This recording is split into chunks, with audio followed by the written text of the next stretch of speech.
இந்த வைணவத்துறை 86 ஆரம்பிச்சதுன்னு முதலியே நேற்று அடியருடைய பர்த்தா பேசுகிற பொழுது எல்லாம் சொன்னார்.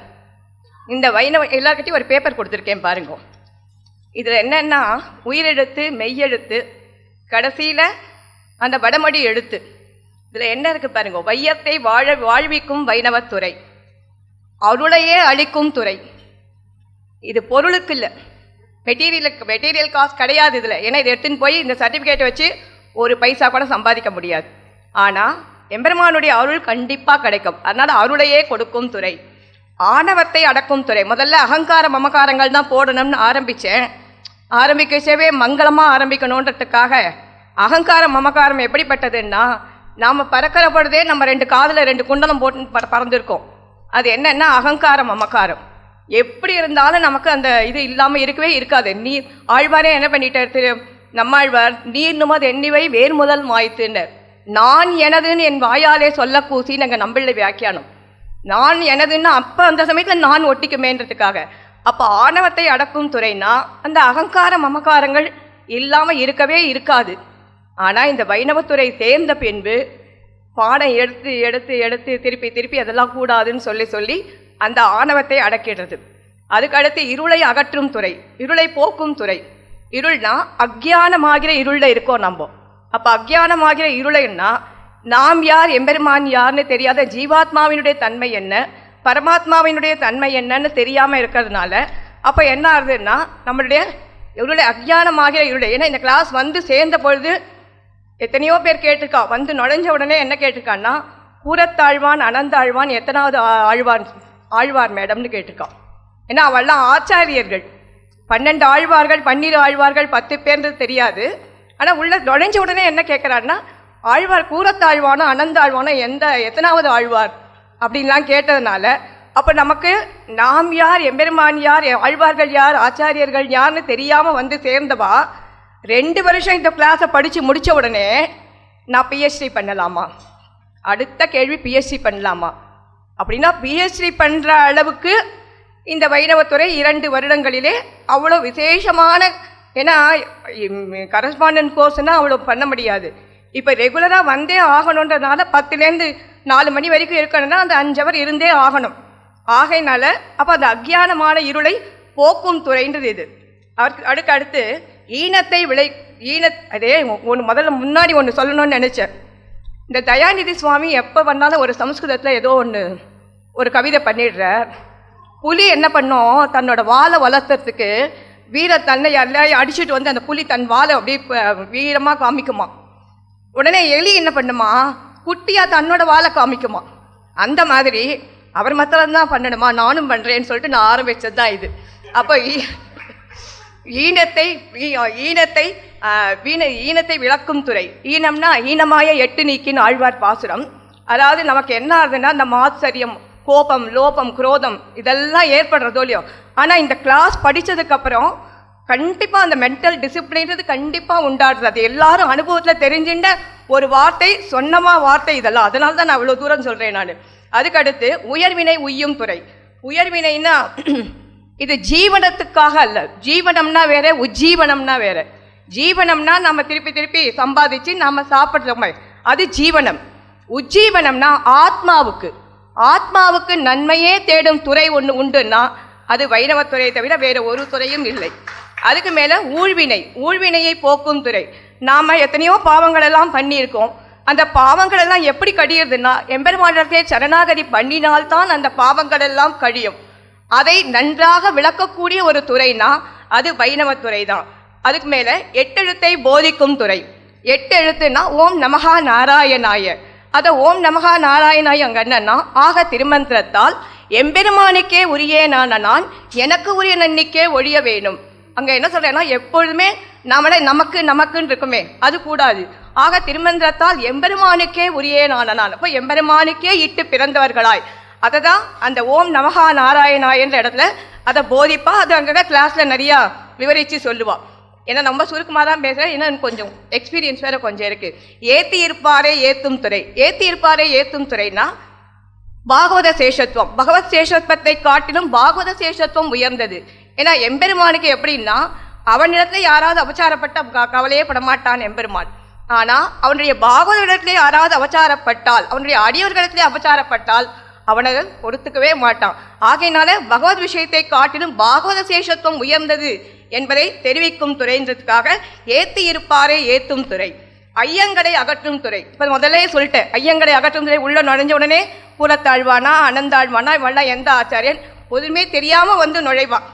ஆனால் அதுக்கப்புறம் எல்லாத்தையும் தெரிஞ்சுக்கிறாளோ இல்லையோ. ஆகையினால ஐயங்களை போக்கும் துறை, ஒற்றுமையை ஓதுவிக்கும் துறை. ஒற்றுமையை ஓதுவிக்கும் துறைனா என்னதான் ஸ்ரீ வைஷ்ணவர்களாக இருந்தாலும் ஒருவருக்கு ஒருவர் ஒரு சண்டை, அந்த மாத்சரியம், கோபம், லோபம் இதெல்லாம் உண்டாகும். ஒரு நாள் மணவாள மாமுனிகள் என்ன பண்ணாராம், சாலையில் நடந்து போயிட்டு இருந்தேன். அப்போது 2 நாய்கள் சண்டை போட்டுட்டு இருந்தோம். அப்போ இவருடைய சிஷ்யா 2 பேரும் இந்த பக்கம் ஒருத்தர் அந்த பக்கம் ஒருத்தர் போயிட்டு இருக்கா. அப்போ 2 பேரும் ஒருத்தருக்கு ஒருத்தர் மூஞ்சியில் முழிச்சிக்க மாட்டா, ரொம்ப சண்டை. அப்போ அவர் கேட்டாராம் ஒரு வார்த்தை, இந்த நாய் கூட சீவசிரபூஷணம் கேட்டுதோ அப்படின்னு கேட்டாராம். அப்போ என்னன்னா உடனே அவன் என்ன பண்ணினான்னா, உடனே தன்னுடைய தவற்றை உணர்ந்து கொண்டு மாமுனிகளை வந்து சேவிச்சாளாம். அந்த மாதிரி ஒருவருக்கு ஒருவர் கோபம், லோபம், தாபம், ஆத்திரம், மாத்சரியம் இதெல்லாம் நமக்கு ஏற்படுறது. ஆகையினால ஒற்றுமையை ஓதுவிக்கும் துறை, ஓத்தின் பொருள் உரைக்கும் துறை. ஓத்துனா வேதம், வேதத்தில் உள்ள வேதத்தை நேர கற்பிக்கிறாடான்னு கேட்டால் அது ஸ்திரீகளுக்கு கிடையாது, 4வது வர்ணத்துக்கும் கிடையாதுன்னு சொன்னதுனால அந்த வேதத்தில் சொல்லப்பட்ட அர்த்தங்களை எல்லாம் திவ்ய பிரபந்தங்கள் மூலமாகவும் ஆழ்வார் ஆச்சாரியர்கள் மூலமாகவும் அவர்களுடைய திவ்ய கிரந்தங்கள் மூலமாகவும் அதையெல்லாம் நமக்கு எடுத்து உரைக்கிறார்கள். ஔடதமாய் இருக்கும் துறை, ஔடதமாய் விளங்கும் துறைனா, ஔடதம்னா மருந்து, மருத்துவனாய் நின்ன மாமணிவன் மருந்தும் பொருளும் அமுதமும் தானே. எம்பெருமானை பற்றி சொல்ற பொழுது மருந்தும் பொருளும் அமுதமும் தானேன்னு சொல்லியிருக்கிறதுனால அந்த மருந்துன்னா எத்தனையோ துக்கங்கள் நடுவில் இந்த கிளாஸில் படிக்க வந்திருக்கா எல்லாரும். அது உங்களுக்கெல்லாம் தெரியாது, ஏன்னா இந்த கிளாஸ் முடிஞ்சதுக்கப்புறம் இந்த மாதிரி ரொம்ப ஹிதமாக இருந்தது, பாசுரங்கள் எல்லாம் கேட்குற பொழுது ரொம்ப ஹிதமாக இருந்ததுன்னு அவெல்லாம் சொல்லியிருக்கிறதுனால அப்போ என்ன தெரியறதுன்னா, ஓத்தின் பொருள், ஔடதமாய் விளங்கும் பொருள், அக்காமல் கற்பிக்கும் துறை. அது ஆச்சாரியர்களுக்கு அக்காமல்லாம் ஒரு குறை இல்லாமல், ஏதாவது அந்த குறை இருக்காவா கற்பிக்கிறதுலன்னா ஒரு குறையும் கிடையாது அந்த குறையில். நான் படிக்கிற காலத்தில் சுவாமி ராகவன் சார் வந்து நாங்கள் முதல்ல அனெக்ஸில் இருந்தோம். நேற்று அதெல்லாம் இவர் சொன்னார், எக்ஸ்பிளைன் பண்ணி சொன்னார். அனெக்ஸில் இருந்தபோது என்ன ஆகும்னா, அங்கே ஒரு குட்டி ரூமில் தான் எட்டி பார்த்துட்டு இருப்போம். முதல் 11 to 2 தான் கிளாஸு. ஃபர்ஸ்ட் அவர் நரசிம்மாச்சாரி எடுப்பார், அடுத்த கிளாஸு இவர் எடுத்துடுவார், அடியோடைய பர்த்தா எடுப்பார், அடுத்தது இவர் வரணும். அவர் பாவம் எப்படி வருவார் தெரியுமா, இந்த வெயிலேருந்து இங்கேருந்து நடந்து, சைக்கிள் கிடையாது ஒன்றும் கிடையாது, காலை செல்ஃபு கூட போட்டுக்க மாட்டார் சில சமயம், அப்படிதான் வருவார் அவர். காலை செல்ஃபு போட்டுன்னு வாங்க சார், இந்த பிளாட்ஃபார்மில் அப்படியே நடந்து வருவார். வரப்பொழுது என்னன்னா, நாங்கள் அங்கேருந்து எட்டி பார்த்துட்டு இருப்போம். ஐயோ அவர் படத்தை பார்த்தாலே எங்களுக்கு ஒரே துக்கமாக இருக்கும். அப்படின்னா என்னன்னா, அக்காமல்னா ஆனாலும் அந்த கிளாஸ் எடுக்கணுன்ற ஒரு ஆர்வத்தினால நடந்து வருவார் ராகவன் சார். அப்படி என்னன்னா, அக்காமல் கற்பிக்கும் துறை, கண்ணனை காட்டும் துறை. கண்ணனை காட்டும் துறைன்னா அசர்வதன்மான் பரித்தியச்ச மாமேகம் சரணம் ரஜர் இல்லையா, மாம் சரணம் ரஜல, மாம் ஏகம் சரணம் ரஜர். அப்போ என்னையே அப்படின்னு சொன்னதுனால கண்ணனையே காட்டும் துறையாக. அதுக்கடுத்து பொங்கு புகழ் பொங்கும் துறை. எஜுகேஷன் டிபார்ட்மெண்ட் என்ன மடமா கேட்டிருக்கா அந்த காலத்தில். என்ன நீங்கள் பாட்டுக்கு அவார்டை கூப்பிட்டுட்டு எல்லாரும் அந்த திருச்சினெல்லாம் ஊரின்னு வருவா, இது என்ன மடமா? எத்தனை பேர் கேட்டிருக்கா தெரியுமா அந்த காலத்தில்? ஏன்னா சுவாமி எழுதிட்டேன்னா, இப்போ ஒரு ஜிஆர் சுவாமி எழுதினாலும் அதுக்கு உண்டான அந்த பரிஷ்காரங்கள்லாம் பண்ணணுமா? அப்போது எப்படிலாம் சொல்லுவார். ஆனால் உங்கள் டிபார்ட்மெண்ட் பார்த்தா என்ன அப்படி ஒரு கூட்டம் வருது, இப்படிலாம் பேசியிருக்கா. ஆனால் பொங்கு புகழ். அதுக்கடுத்து சங்க இலக்கியங்கள் சாட்டும் துறை. சங்க இலக்கியங்கள்னா, சங்க இலக்கியம் பரிபாடல். ராகவன் சாரை கேளுங்க, பரிபாடல் உடனே ஆரம்பிச்சிடு, உமா ஃபுல்லாக ஒப்பிப்பா அப்படின்னு சங்க. ஏன்னா பரிபாடல் ரொம்ப கஷ்டம், ரொம்ப கடினமாக இருக்கும். ஆனால் அதை நீங்கள் தான் சார் எடுத்தீங்க பரிபாடல், ராகவன் சார் தான் எடுப்பார். அதனால் பரிபாடல் சங்க இலக்கியங்கள். அதுக்கடுத்து ஞானத்தை நல்கும் துறை, சொல்லவே வேண்டாம்.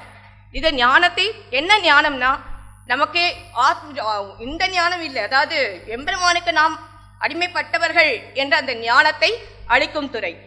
அதுக்கடுத்து பட்டங்கள் அளிக்கும் துறை. இங்கே படிச்சுட்டு ஏதோ உபன்யாசம் கேட்டுட்டு முதுகலை பட்டம், பிஹெச்டி பட்டம், டிலிட் பட்டம், எத்தனை பட்டங்கள் வாங்கியிருக்கா எல்லாரும். ஆகையினால பட்டங்கள் அளிக்கும் துறை.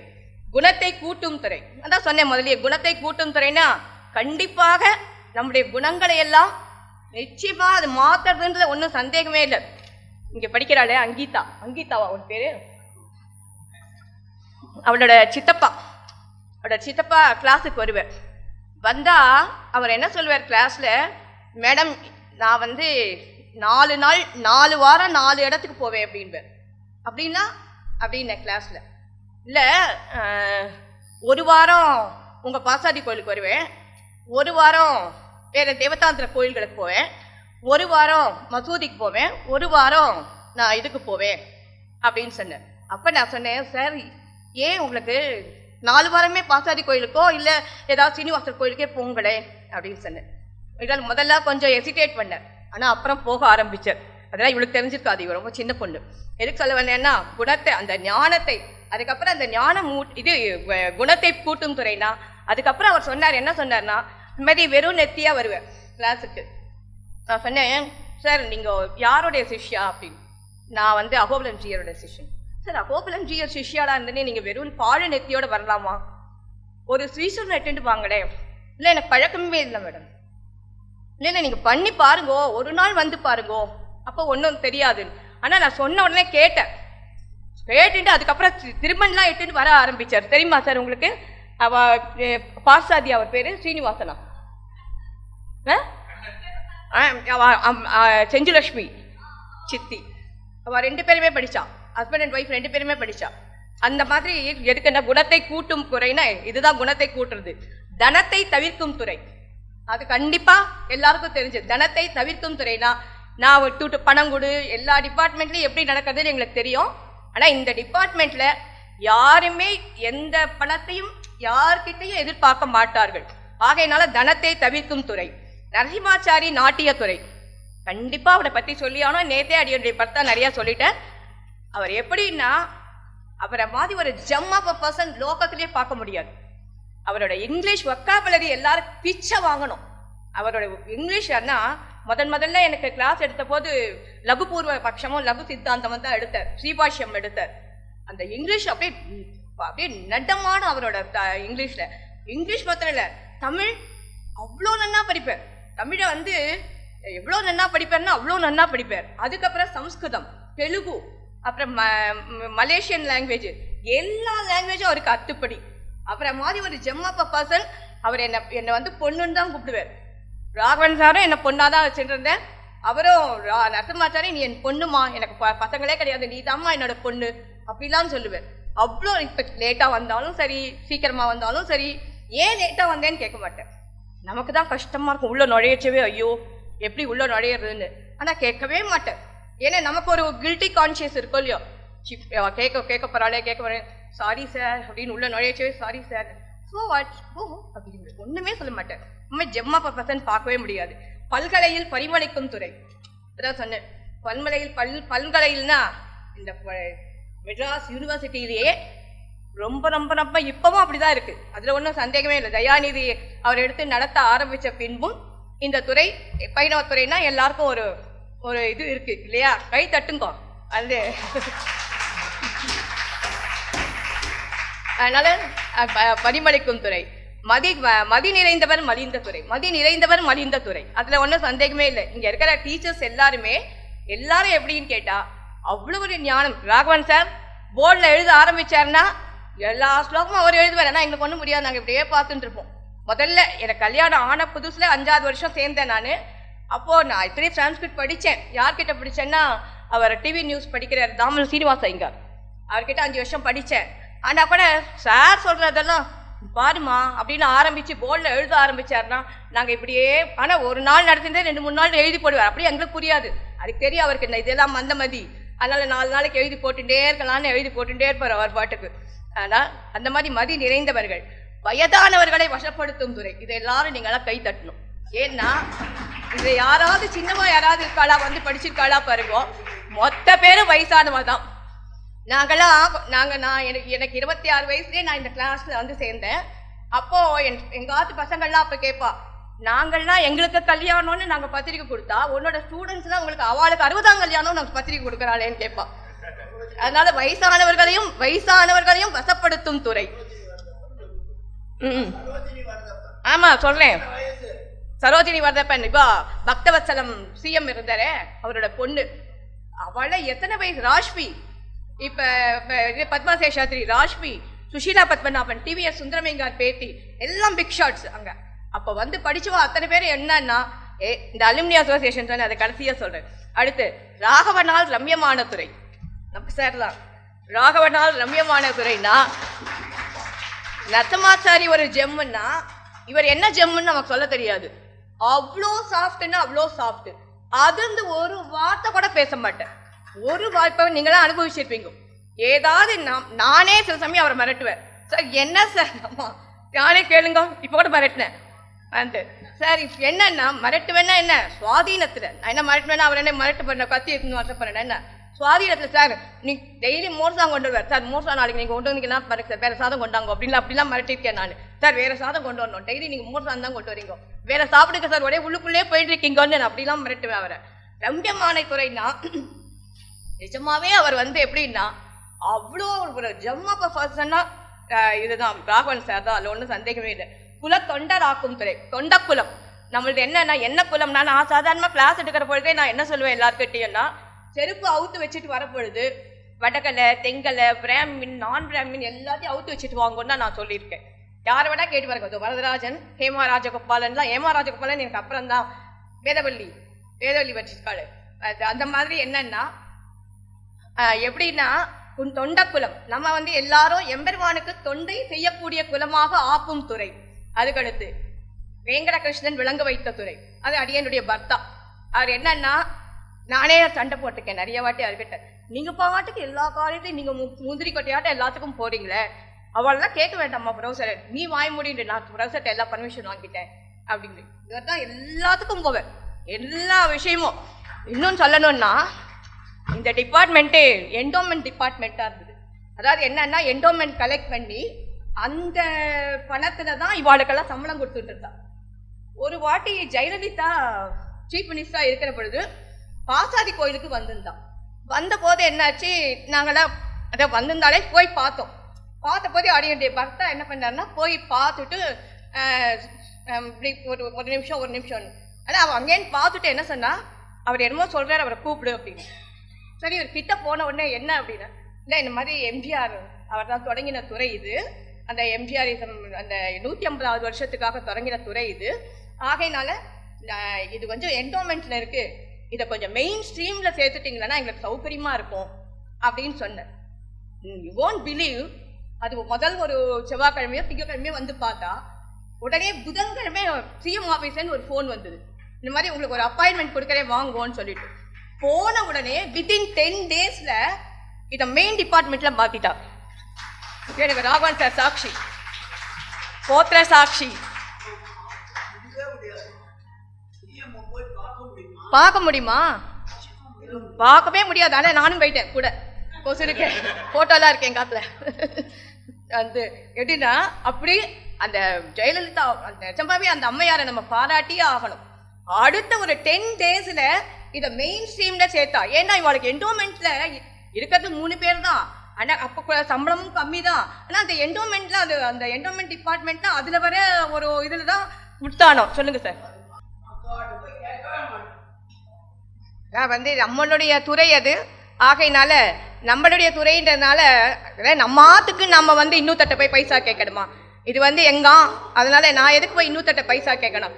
அந்த மாதிரி நிஜமாவே ஜெயலலிதாவால் தான் இன்னைக்கு வந்து இந்த மெயின் ஸ்ட்ரீம்ல சேர்த்துருக்கான்னா அதுக்கு காரணம் அந்த ஜெயலலிதா அம்மையார் தான், அதில் ஒன்றும் சந்தேகமே இல்லை. அப்படி என்னன்னா குலத்தொண்டர் ஆக்குதான் வேங்கடகிருஷ்ணன் விளங்க வைத்த துறைன்றதுக்கு என்னன்னா, போய் பார்த்த உடனே அவள் அப்பாயின்மெண்ட் கொடுத்து உடனே அதை வந்து செட்ரைட் பண்ணா. நிஜமாவே அது கிரேட்டு. அதுக்கு மேலே பழமையை போதிக்கும் துறை, அது பழமையை போதிக்கும் துறைன்றது பழைய கால இதெல்லாம் இதிலே பார்த்தோமே ஆர்கியாலஜி டிபார்ட்மெண்ட்ல இல்லையா? அந்த மாதிரி என்னன்னா பழமையை போதிக்கும் துறை, மனதை மறந்தும் புறந்தொழாத துறை, அது சொல்லவே வேண்டாம். ஸ்ரீமன் நாராயணன் ஒருவனே மாமேகம் சரணம் பிரஜன், அந்த எம்பெருமான் ஸ்ரீமன் நாராயணன் ஒருவன் தான் பராத்பரன் என்பதை பறைசாதிக்கும் துறை. அதுக்கடுத்து வளர்த்ததனால் பயன் பெறும் துறை, வளர்த்ததனால் பயன் பெற்றேன் வருகவென்னு மடக்கிளியை கைகூப்பி வணங்கினாளேன்னு திருமங்கை ஆழ்வார் பாசுரம். வளர்த்ததனால் பயன் பெற்றேன், அதான் சொன்னேன், வளர்த்ததனால் பயன் பெற்றேன்னா இங்கே தயாநிதி தான் சொல்லணும். ஏன்னா வளர்த்ததுனா உடனே சாதாரணமாக சொல்லுவா, ஒரு கிளியை வளர்த்துட்டு பூனைக்கையில கொடுத்தா என்ன ஆகும், நாசமாக போயிடும். அந்த மாதிரி இல்லாமல் ஒரு கிளியை வளர்த்து கிளிக்கிட்டே கொடுத்தா அது நன்னா இருக்கும் இல்லையோ. ஆகையினால வளர்த்ததனால் பயன் பெற்றேன், மறந்தும் புறந்தொழாம் மாந்தர் மனதை மயக்கும் துறை, அது சொல்லவே வேண்டாம் உங்களுக்கெல்லாம். அதுக்கு மேலே சத்வகுணம் வளர்க்கும் துறை, இதெல்லாம் உங்களுக்கே புரியுறது. அதுக்கு விஷ சம்சாரம் போக்கும் துறை, இது சம்சாரமாகிற பெருங்கடலிலே விழுந்து சர்வேஸ்வரன் என்ன பண்ண நோவுபட இந்த சம்சாரிகள்லாம் அப்படியே இந்த விஷ சம்சாரத்துல மூழ்கி கிடக்கிறா. அப்போ என்ன ஆகுதுன்னா அந்த விஷ சம்சாரத்தை இது போக்க வேண்டியது எம்பெருமான் ஸ்ரீமன் நாராயணனுக்கே நாம் எல்லாம் அடிமைப்பட்டவர்கள் என்பதை தெரிவிக்கும் துறையாக ஜெயத்தை கொடுக்கும் துறை. எப்பவுமே வெற்றி தான், வெண்ணியே வேண்டி வீட்பொருட்கு இறங்கி வெண்ணியே வேண்டும் துறை, வெண்ணினா வெற்றி, அப்படி ஜெயத்தை கொடுக்கும் துறை, ஸ்ரீயின் பெருமை உரைக்கும் துறை. அதுக்கு தான் சொன்னார் முதலே ஸ்ரீ வைஷ்ணவிசம் போடக்கூடாது, வைஷ்ணவிசம்னு போடணும். அது நார்த் இந்தியன் ஸ்கூல்ஸா வைஷ்ணவிசம் வரணுன்றதுக்காக ஸ்ரீ வைஷ்ணவிசம் ஸ்ரீ வைஷ்ணவ துறைன்னு தான் போடக்கூடாதுன்னு சொல்லி அதுக்கப்புறம் வைணவ துறைன்னு அதை மாத்தினா. அதுக்கடுத்து இகபோகத்தை இகழும் துறை, நமக்கு பரலோகம் தான் நமக்கு உயர்ந்தது. இகபோகம்ன்றது எதுக்கு சித்தின்பம், கொஞ்ச நாள் தான் மாதரார் கயற்கன் என்னும் வலையுள் பட்டழுந்து வேணை. அதனால என்னன்னா இதெல்லாம் கொஞ்சம் சூதனாய் கல்வனாகி தூர்த்தரோடு இசைந்த காலம்னு இது என்ன ஆகுதுன்னு கேட்டா நமக்கு இந்த இகபோகத்தை இகழும் துறை. நம்மாழ்வார் நலம் பாடும் துறை. இது என்ன இருக்குன்னா வரிசையா எழுதணும்னு ஆரம்பிச்சேன், கக்கா கிக்கின்னு போனால் அது நிறைய 108 ஆயிடும். அதனால உயிரெழுத்து மெய்யெழுத்துன்னு போட்டேன். அப்புறம் கடைசியில இந்த ஜா ஜா ஹாஷி அதெல்லாம் போட்டேன். அதுக்கடுத்து என்ன ஆச்சுன்னா 4 பேரை சொல்லணுமோ இல்லை, யார் என்ன நம்மாழ்வார் நலம் பாடும் துறை, திருவாய்மொழி தான் பிராதான்யமா இருக்கு. அதுக்கடுத்து எதிராஜன் ஏற்றம் உரைக்கும் துறை, ராமானுஜர் அவருடைய ஏற்றத்தை உரைக்கும் துறை. தேசிகர் உள்ளம் திகழும் துறை. ஏன்னா இங்க இடத்துல எப்படின்னா உபய வேதாந்தமும் உண்டு. இப்ப நாங்கள்லாம் படிக்கிற பொழுது ரகசியத்திலே சாரம் சார் தான் எடுத்தார், ராகவன் சார் தான் எடுப்பார். ரகசியத்திலே சாரம் நாங்கள் ஃபுல்லாக படித்தோம். அது ஒரு பெரிய எக்ஸ்பீரியன்ஸு, அது ஒன்று சொல்கிறேன். அதுக்கடுத்து மாமுனிகள் மாண்புரைக்கும் துறை. மாமுனிகள் மாண்புரைக்கும் துறைனா அது ரெண்டுமே உண்டு. இங்க இடத்துல சீவசன பூஷணமும் உண்டு. வேதவள்ளி வந்திருக்கா, அப்போ சொன்னால் ஒரு வாட்டி வேதவள்ளி ஆண்டவன் சுவாமியோட விவாதம் சிஷ்யாதான். அவளுக்கு என்ன பேர் தெரியுமா, வேதவள்ளிக்கும் மஞ்சுவுக்கும் சீவசன பூஷணாதிகள் வரா அப்படின்னு தான் அவளை கூப்பிடுவா. கரெக்டா? சீவசன பூஷணாதிகள் வரா 2 பேரும் அப்படின்னு அவளை கூப்பிடுவான்னு அவள் எங்ககிட்ட சொல்லியிருக்கா. என்னன்னா நாங்கள் நிறைய கிளாஸஸ் எடுத்துக்கோம், பிஏ எம்ஏ அந்த கிளாஸஸ் எல்லாம் நிறைய சொல்லிக் கொடுப்போம். ஆனால் நான் சொன்னேன் குன்னத்தூர் ஐயனுடைய அந்த குன்னத்தூர் ஐயனுடைய சீவசன பூஷணத்தை ஆண்டவன் சுவாமி தான் அதை பப்ளிஷ் பண்ண அந்த இதில் இல்லையா. ஆகையினால அப்போ நான் சொன்னேன் நீ போய் அப்படி சொல்லு அப்படின்னு சொல்ல நான் வேதவள்ளி கிட்ட சொல்லி அனுப்பிச்சோன்னாங்க. ஆகையினால மாமுனிகள் மாண்புரைக்கும் துறை, இதுவே வையம் வாழ்விக்கும் துறை, வையம் வாழ்விக்கும் வைணவத்துறை இல்லையா. ஆகையினால என்னன்னா இந்த வையம் வாழ்விக்கும் வைணவத்துறை